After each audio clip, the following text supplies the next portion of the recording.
Hey, everybody, this is Charles Dobbins. Welcome back to this week's edition of the Multifamily Investing Academy's podcast. I am here with Professor Alexander Cartwright.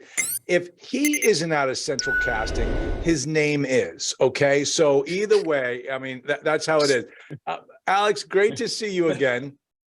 Great to see you. And I'm so looking forward. The reason why you're on right now, and this is an expedited podcast, is because you're going to come down and you're going to speak in my 2-day hotel to apartment conversion summit down in Fort Lauderdale.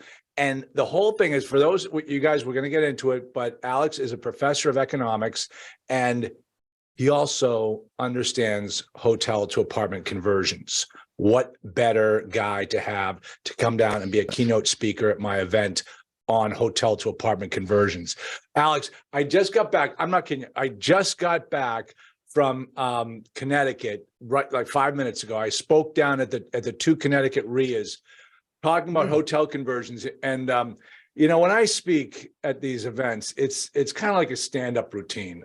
So it's, I never know what I'm going to say. And I want to tell you about the best line of one of the nights is I'm up there talking about hotel conversions, and this one young guy in the back of the room raises his hand. I call on him. I say, "What do you got?" He goes, they're actually converting a church to apartments in my neighborhood. And I said, well, that's going to be the first conversion that's taken place in that church in about 40 years. So, that's a good one. That's a good one. Yeah. And as soon as you say it, you realize, oh shit, like who's in the audience? And then you're waiting for, looking at the changes, the faces. And then I realized, well, who did I insult? The Christians? They're the only ones that allow themselves to be, insulted. I can't insult the Muslims. I can't insult the Jews, but the Christians, you can say whatever you want about them. They're just going to smile and nod their heads. That's right. They'll forgive you. They're all about forgiveness. Because then if they don't, then you just throw it right back on them. Like, hey. Right. That's right. Come on, guys. Where's my grace? It's such an interesting part about the church being converted because, you think of it, conversion as a concept, changing the use of a piece of real estate, it's been around a long time. We all know about some historic building that has been converted to a hotel, to an office, to an apartment, even perhaps. And there are churches that have been converted to condominiums. And when we're talking about converting hotels to apartments, that at some level it's new, but at some level it's not. Changing buildings to their highest and best use is something that's been around for 100+ years. Yeah, I love the expression, and I use it all the time. Building recycling is what this is. We're actually doing. You're going to meet Dave Peters at the event, and he just sent me over a deal. And let me give you the economics on the deal, just so you can have a picture. It's located in Prentice, Wisconsin, which is essentially I'm assuming it's a tertiary market, but we say, that there's cash in the crops. So, you find the right deal. And this one is an inn and suites hotel. So right away, the word suites, what do you, when you see, what do you think when you hear the word suites on a conversion? I think kitchenette. Kitchenette. That's right. I think kitchenette. Okay. I got the plumbing there already for the sinks. I got the plumbing. And if I got the plumbing for the sinks, I probably got some cabinetry. And if I got some cabinetry, I probably got a little bit of room to add a stove. And if I want, if the rent supported, a dishwasher, etc. But that means I'm not opening walls to worry about plumbing, right? That's the big issue. The other thing too, okay, so that what you just talked about are the kitchenettes. And let me just tell you, I'm going to give you a little bit of an aside here. So I just got a text message from David Peters a little while back. He says, hey, great news, because I own a hotel with him out in Thomasville, Georgia. He says, great news. We just got the engineering report, the electrical engineering report back on this property. And the electric service is big enough to allow us to put ovens in each of the units. Wow, that's big. I have not heard of that. I'm used to having to upgrade or look at upgrading to an extra 220 service to get to each room to power what are traditionally electric cooking surfaces. And what that translates into is now we can get Fannie Mae paper on the deal. And now we can get non-recourse. And it's just opens up a whole bunch of new people we can talk to about this deal. But getting back to the kitchenettes, but the word suites can also mean one bedrooms as opposed to just studios. That's right. And so I just ran the numbers. I ran the numbers on this property all I did was get on Rent-A-Meter. And what does a studio go for in Prentice, Wisconsin? $1,350 per unit. And you plug those numbers in. And this property, and I have a calculator that I just put on my website, which is a whole other story that I'll talk to you about, maybe save it for another time. But this calculator will tell you how many units do you need to own based upon a particular deal's structure in order to replace your income. And I put it in $10,000 a month of income. And in this particular case, 31 units with these numbers, all we need are 31 units to own and operate based upon our structure to replace our $10,000 a month income. And that's phenomenal. I know $32,000 a door is what these ones in studios are trading for from a hotel. And where are you going to buy that?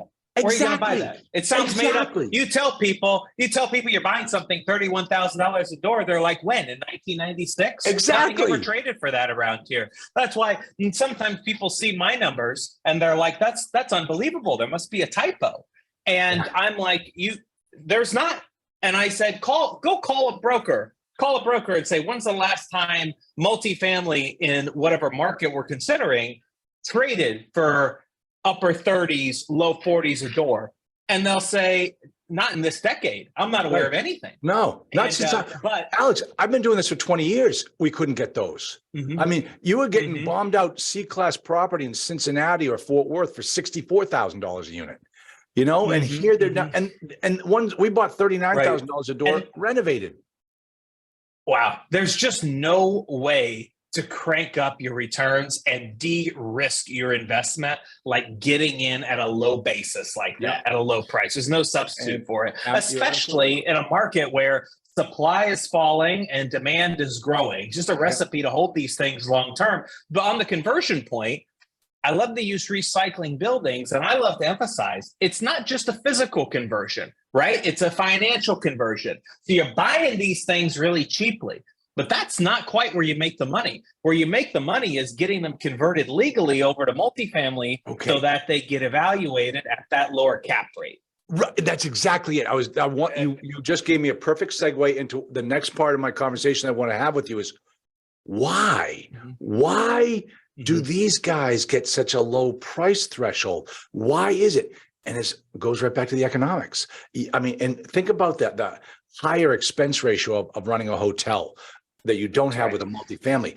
That increases the cap rate on these properties. And so just by the sheer nature of the building, it just commands a lower price. That's exactly right. You've got more volatile cash flow in hotel. It's seasonal. But in addition to that, hotels are highly management dependent, unlike a multifamily. Now, this is not to say that multifamily, your manager doesn't matter. Of course, the manager matters, but with a hotel, the management will really make or break you. And so because at any point in time, the hotel can be mismanaged, the market evaluates their cash flow as being very volatile. In addition to that, hotels, as I've heard you talk about before, at any given time, usually 5-7 years, that magic. Oh, lost you. Oh, I lost you.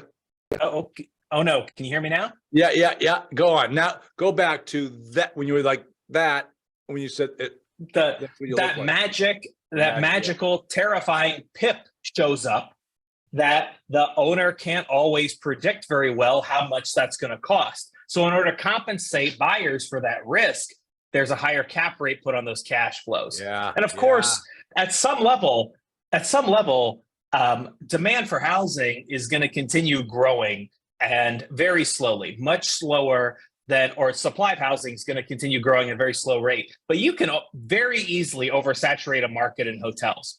So you could own a hotel, things are going great. They could build 5 more and ruin your business.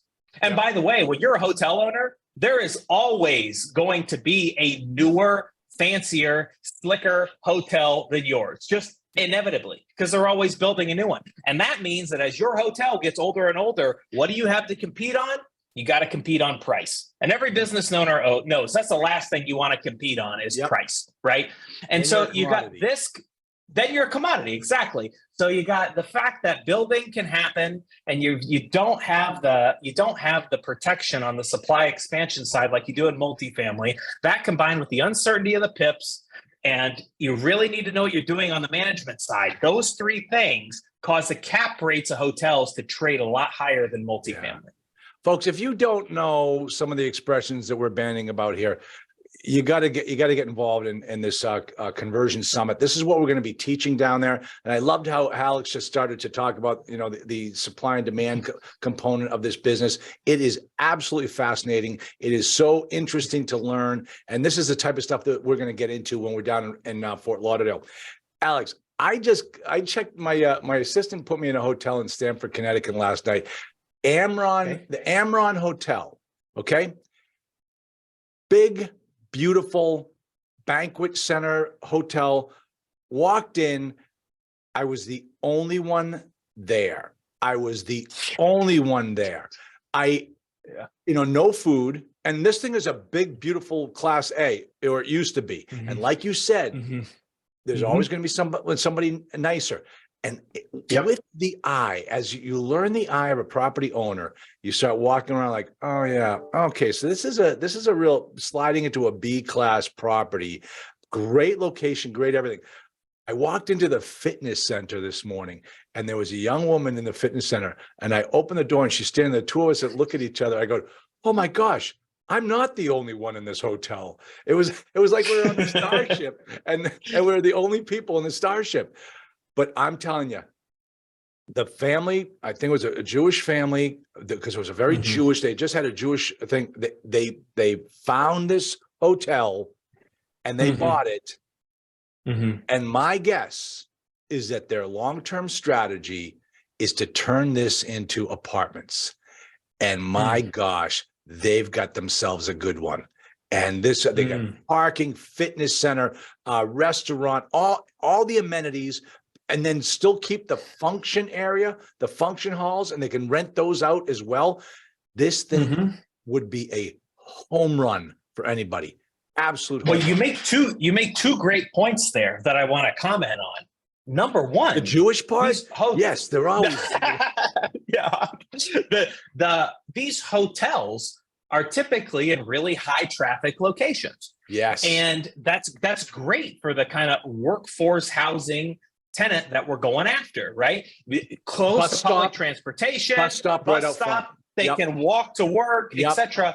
And then on top of that, right? And so other workforce housing, other C-class apartments that you're gonna compete with, they're not gonna have that location. And then you combine that great location with the phenomenal amenities, like you said, the fitness center, the indoor pool, and that banquet center is so important, right? Which I'll tell you why in a minute. But those kind of amenities are usually only available in a B+ A-class building, where these workforce housing folks are the people that are going to live in a hotel. They are not typically looking. So they're like, wow, great location, great amenities. And because your basis is so low in these buildings, you got a price that nobody can touch. And by the way, you're making more money than the big guys. But that banquet center, by the way, that's just a great example of how these conversions provide other opportunities to crank up the income. Yep. And that can be used to rent out to a restaurant. That can be used for resident storage. That can be used for events. And that is also great. That's a great amenity to have for people that are living in smaller square footage, right? They want to be able to get out of the room and do something. We're looking at a project I'm working on right now we're looking at putting in a podcast studio, actually, or they call it and a property manager can't take credit for it. She said, the younger crowd that doesn't want to have a roommate or live with mom and dad, this is the kind of amenity that they want and no one else will have. It costs you very little, and you've got all kinds of banquet space to chop up and put it in. And we're certainly doing that. Oh, wait a minute. So what you're saying is they turned some of these units into podcast studios. Well, some of the common space. Okay. Some of the common space. Yeah. We'll segment out little pods with conference tables and desks so that people can go and do their work from home or take their Zoom call in there. Because when you got a small unit, sometimes you want somewhere to go, right? You want somewhere to get out. And not every property's got balconies. That makes so much sense because, the sports radio you listen to in the morning, when they make the transition from one studio to another, the next guy's always complaining about how the last guy left the studio and it's all disgusting. It's got to fit. And the thing is, it'll be the same way here. You come in and you do oh gosh, that last podcaster that was in here, God, look how much he left it disgusting. I mean, it just adds a real common bond to all those podcasters. That's really cool. I think that's funny. I have my own studio. Nobody comes in and bothers me in my studio, Alex. Cool. Yep. Well, as you know, I am an award-winning podcaster, so that's what I've heard. It's an honor to be on an award-winning podcast. I don't know if I've been on an award-winning one before. Alex, where'd you hear that from before? Who told you that? Probably Charles himself, Yes, because exactly. he's a self-promoter, which, by the way, in any business, you cannot be ashamed of being that. No, right? No. Not enough people get out there and tell their own story. And people, they can't buy anything from you if they don't know you. Exactly. Right? I won't sell it to them. That's right. It's not arrogant. They decide that it's arrogant. You know what? Too bad. They can go and be poor. I'm not trying to be friends with everyone that we're trying to do business with. Yeah. Right. No, I can't. We're just trying to get known. There's some people, because I have such an intimate relationship with my clients. I mean, they have my cell phone. They work with me. I don't want guys who are going to drive me crazy calling me up at Saturday night. I have one client that meets that criteria. Damn, I wish I got to change my criteria. You got to raise the price on him. I do. I don't know. Yeah.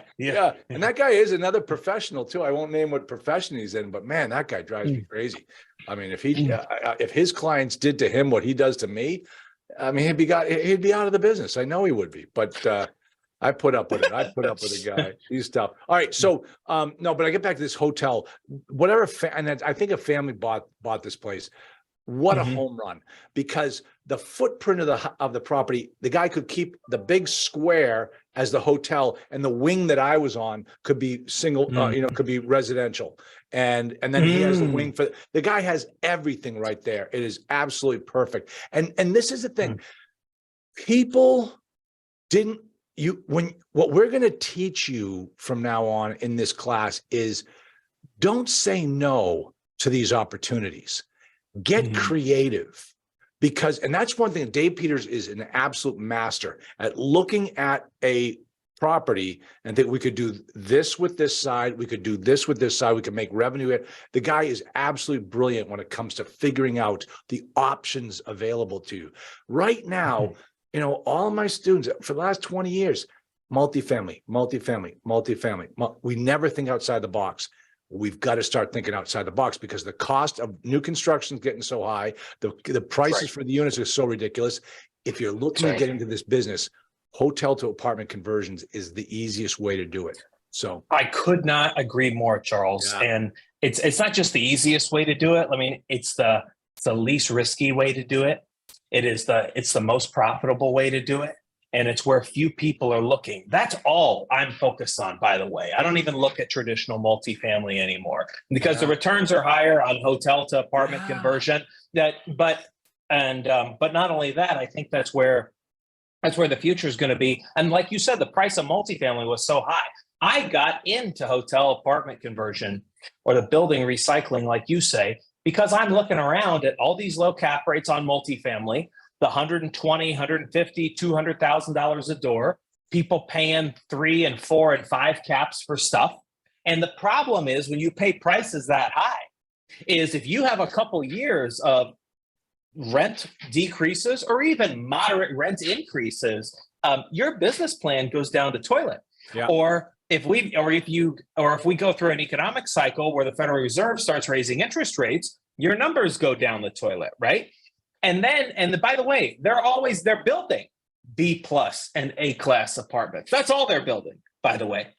You know what you can't build right now? You cannot build in any city in America. You cannot build something that rents for $800 to $1,100 a month. That doesn't happen. And as people have gobbled up, people like you and your students over the last 20 years, the C-class apartments, and put the new kitchens, the new bathrooms, and upgraded those to the low B minus apartments, we've squeezed the supply of that workforce housing. The supply is falling.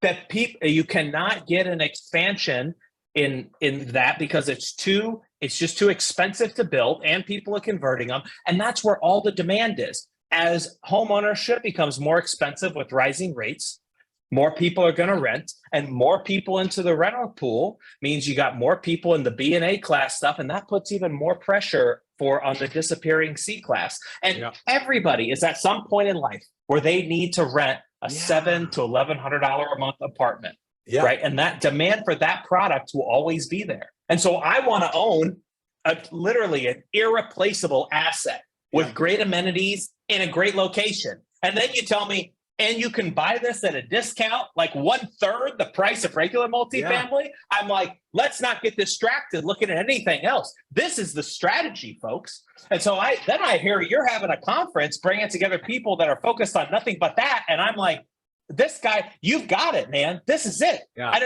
Everybody needs to be there. Yeah, I appreciate that. It's so true. Like you talk about, the classes that need this at some point in your life.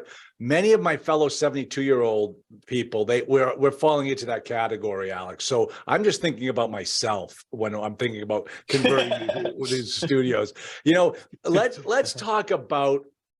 First off, I'm going to disagree with you, and you're going to give me the answer. You can build those workforce housing properties in today's economic climate under one condition. And the one condition is you have to take on the worst possible partner ever. And do you know who that is? I would say that's the federal government. You get an A, Professor. Absolutely. They come in there like they're knights in shining armor by giving us these tax credits and making us jump through more hoops so we can build these beautiful places that have to be rented down at ridiculously low prices. And they're the ones that are creating the problem and then claiming that we have to go out there and solve the problem. And just on that, let me tell you a quick anecdote on that problem, by the way. I am so I'm getting married next month, and my fiance's moving to Michigan, where I live now. Thank you, from Los Angeles. And so I'm in Los Angeles last week, packing her up for the move. Of course, I can't help but look at the real estate when I'm there. Hold on a second. Hold on. Yeah. So she's obviously blind if she's leaving LA. I mean, you're a good-looking guy. I'm not going to take anything away from you. I'm talking about LA to Michigan. Come on. What's wrong with this young woman? This has got to be love, pal. It's got to be love. Charles, you're not giving me enough credit, Charles. I'm really convincing. I'm great at sales. Yes, you are. So, and she worked at Pepperdine also. It's a beautiful campus. My gosh. That place is beautiful. You're taking her to, oh my gosh. Oh, Grand Rapids is beautiful too. No, it isn't. I've been there. No, it isn't. Sorry. Well, we're going to disagree on that. So I'm driving downtown LA, and I'm looking, and there's homeless people everywhere. A lot of problems the government's created. And in downtown, there are 3 that I counted just driving through. 3 what I would call major Class A developments going on right now. And I say major, like over 60 stories being constructed simultaneously. Okay. Yep. So big Class A development. And then I just happened to be reading a Wall Street Journal later in the day. And there's a nice article there. I'll send you all the link to it. A nice article about the really high vacancies going on in commercial office space right now. And the journal was profiling a company that is headquartered in Los Angeles, whose share price went from the low $30 a share, that was in 2018, all the way down to less than 50 cents a share today. And they own, I believe it was 7 major office towers in Los Angeles. Yeah. And they're about to get delisted from the New York Stock Exchange. Now, the average vacancy of those office towers in downtown Los Angeles is in the mid 30%. And I look up one of these buildings, a 777 building, an iconic building in the Los Angeles skyline that was just built in the last 20 years. That building is more than a third vacant. And here's what's hysterical and sad at the same time. And this is to your point about government messing things up. One of those new developments, 60-plus story Class A developments that is taken forever to build, and that won't put a dent in this housing shortage, and it will not rent for $800 to $1,100 a month. I assure you, the base rent in there is $4,000 a month. Right. That is right next to the 777 office building that is over a third vacant.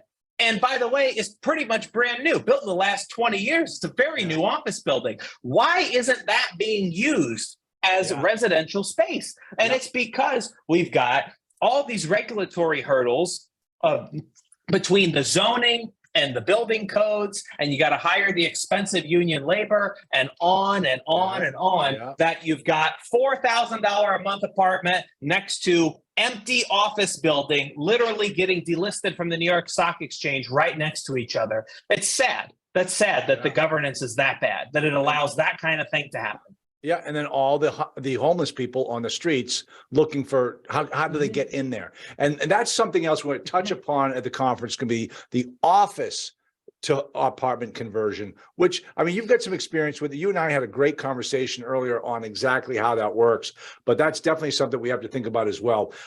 Okay, let me this last 5 minutes that we have, I want to take our conversation down to the street level. Okay. So let's say you and I, we're talking about partnering together. We get this deal, 23 units, hotel conversion. We figure $750,000 purchase price. We all throw in $100,000 a piece. We go in out there, get the financing. We start to look at this property as an apartment conversion. That's what the three of us are thinking about. It's so easy to find 3 people that can throw in $100,000 and get started in this business at a good size. As my book. Oh, did I tell you I wrote a book? Did I tell you I wrote a book? Maybe in How to Own 1,000 Apartments in 5 years. I teach the first thing you do is own 20 units in the first year. So this is going to be our start. This property is going to be our start. Alex, what are some of the first things that you and I would start talking about when we're looking at this property to see if we could make it work? Here are the 3 most important things. Okay, here are the 3 most important things. Number 1, does this property have a franchise on it? Meaning, does it have a national brand? Because if it's got a national brand, I got to negotiate with the seller to take that franchise off. I don't want to take over that franchise. That's not my strategy. I want that franchise gone. I want any fees paid for, etc. I just want to be given the building with no franchise. This is number 1. Number 2. And folks, that's called a flag. That's a flag. And you'll hear that term all the time. And we're going to teach that at the class. Number 2, go ahead, Alex. And we'll teach you how to convince the sellers to take it off too. Not that bad. And I'll teach you how to look for which sellers are more and less willing to take that flag off too. Number 2, I am looking for whether or not the municipality is open to allowing this to be either rezoned or change of use. Right. And if you have no idea, a great thing to do is just go online and look at the city plan. And just do a word search, Control F in the city plan for something about affordable housing. Any major city has got some kind of initiative where they want more affordable housing. And especially if the words adaptive use appear in the city plan, bam, you got some friends in City Hall. Great. And we can I'll talk to you about whether you want to go out from yourself or engage an architect to help you navigate the process. Kind of depends on the size of the city and the vibe that you get when you call them up. I can tell you exactly how to do that. And then the third thing I look for is whether or not it's got kitchens in it. Because if it's got kitchens in them, that really reduces the cost, not just cost in terms of dollars, but cost in terms of time that I have to spend under construction. And construction comes with a lot of unknowns. So if it's an all-suite hotel, or I like to look for the extended stay hotels where we've got either a kitchenette that or somewhat of a full kitchen that we can add an appliance to or don't need to add anything, we're golden. You combine that, that's the trifecta. Kitchenette, flexible municipality, seller willing to remove the flag. You got that, you're willing to go. Inside of that, I know you asked me for the first one, I can't help giving you 4. Inside of that, the most important number is the number of doors. This is more important than anything. More doors, the better. Right? That's where you get all the economies of scale. Mm-hmm. That's where you can get people on the property that can run it for you while you're going about your business. Mm-hmm. Exactly. That's right. That's right. Okay. Hey, folks, I think I just found my next partner in my deal. Okay, that he answered it correctly. I'll give him his. I've got deals. Let me tell you, I've learned you've got in order to get good at this business and to find the right hotel. And I'm glad to show anybody that comes to the event exactly what I'm doing. We are trying to. I don't hit this every week, but we try to have 20 LOIs out at any given time. Yeah. Because they're and you can do that. There are that many old hotels out there that are primed for this out there. And you've got to have that kind of volume out there, because when you're doing your due diligence on a hotel to apartment conversion, it's not quite like the apartment building where we're in there checking the plumbing, the electric, and boom, we're good. No. You've got to ask for 60, 90, sometimes 100-day inspection period so that you have time to talk with the city. Now, by the way, one more point on that, Charles. That means that if you are somebody doing this for the first time, and therefore maybe you need some time to raise money, find a partner, get some advice, right? Now you don't have to compete in the world of 20-day inspections or 30-day inspections and then 15 or 20-day closing. No. It's totally normal to ask somebody in the conversion world for 90, 100 days to do your due diligence. And so if you're new to this, you got time to figure it out. Exactly. That is so true. You're dealing with a different market. And I was just on one of my competitors' websites, and he's got a picture of him teaching in one of those big, huge banquet rooms, like with 1,000 people. And I'm thinking to myself, they've just created 1,000 competitors for themselves. That makes everyone's job a lot easier. And this, because we're so new in this conversion world, it's a much smaller world. There isn't the competition that you've seen out there before. It's a lot easier than before. And folks, for those of you that have worked with me, that are students of mine, I did not teach Alex to say that about the LOIs, because people that know me know that one of my mantras is, if you're not making offers, this is nothing more than a very expensive hobby. So you've got to make the offer. Exactly right. Yep. So that's a great mantra. Alex, I am so looking forward to seeing you next month, and then we got the other one coming up. If you're good, I'll have you back. Okay. So for those of you that I'll try and do my best. Okay, please do. I'm sure you'll do fine, Alex. And the next one is going to be in Chicago as well, which is right around the corner from you. That's just like a long weekend trip for you and the missus, and that'll be a lot of fun. So awesome, Alex. Thank you so much for being on my program today, folks. You can click on the link. It's hotel number 2 apartments.com, hotel2apartments.com. You can, or multifamilyos.com. I've got the links right at the top of my page.